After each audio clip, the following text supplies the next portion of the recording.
My name's Savannah Lillywhite, and I'm originally from Beaumont, Texas. And I'm Brett Lillywhite, and I'm originally from New Mexico, but we've been living here in Texas for the last 2.5 years. So when we found out that we were pregnant, I was both very excited and nervous, really rather scared, because he was our rainbow baby, and we knew that there was a possibility that he could pass away from the same syndrome that his brother had, Shwachman-Diamond syndrome. When the results came back that Lincoln did have SDS, I cried so hard. I felt that all hope was gone, that I was going to lose another child, and I felt a lot of despair. Yeah, I felt about the same way, and just thinking that this kid, we had to do everything that we could to give him a better chance than his brother did. Anytime he goes to the doctor, he gets a blood draw, and they look at all of his blood cells, and just over the last 8 months, we just can kind of see this trend where his cells are just not producing the right amount of white blood cells or platelets or red blood cells. So a transplant, while it can't cure SDS, it will help cure his blood issues, give him a new immune system. He never gets to go out and do fun things because the risk of him getting sick is too high. And even a common cold for kids like Lincoln can land them in the hospital. And so most of the time he's been out of the house, has been to go to a doctor's office. But this transplant, I believe, hoping it's successful, will help him have that better quality of life. A more normal life.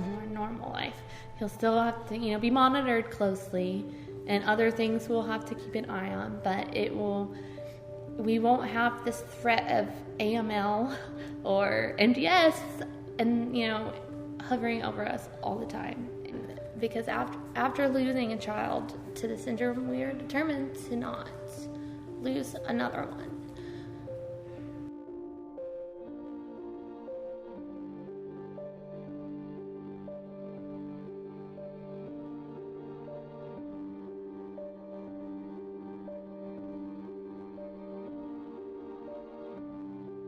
We're uprooting again a little bit. 4 to 6 months in Cincinnati. They did say that is a possibility that Lincoln could have to be in Cincinnati for 4 to 6 months.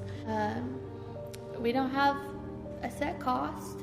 I have friends that have gone through transplant that have told me they've spent anywhere around $25,000 on different things, living expenses. The loss of income from being away from our jobs. Our jobs are safe, but not necessarily going to get paid while we're gone on leave to take care of Lincoln.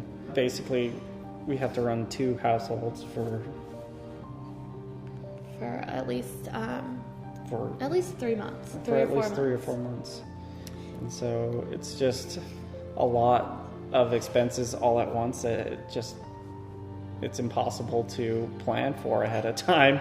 We didn't know. So often they don't ever have to have a transplant with this disease, and we definitely did not think it would happen this soon.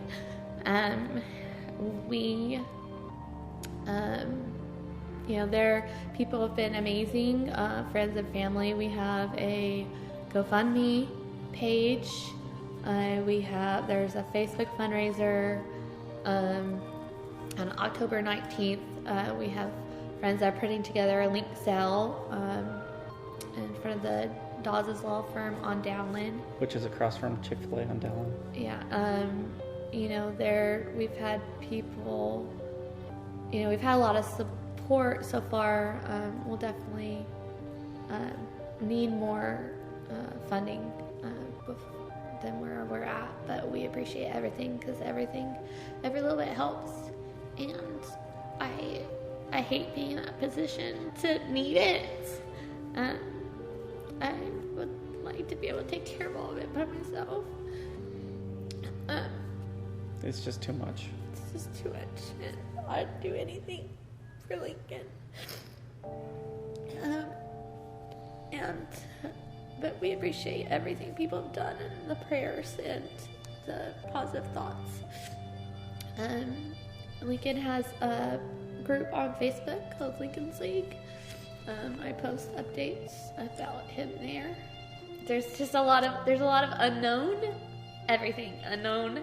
How long he'll have to be in the hospital, unknown if he'll have complications, unknown exactly what costs are going to be coming at us. Basically, we are going into the unknown again, but we've gone into the unknown before, and we're hopeful that it will go well.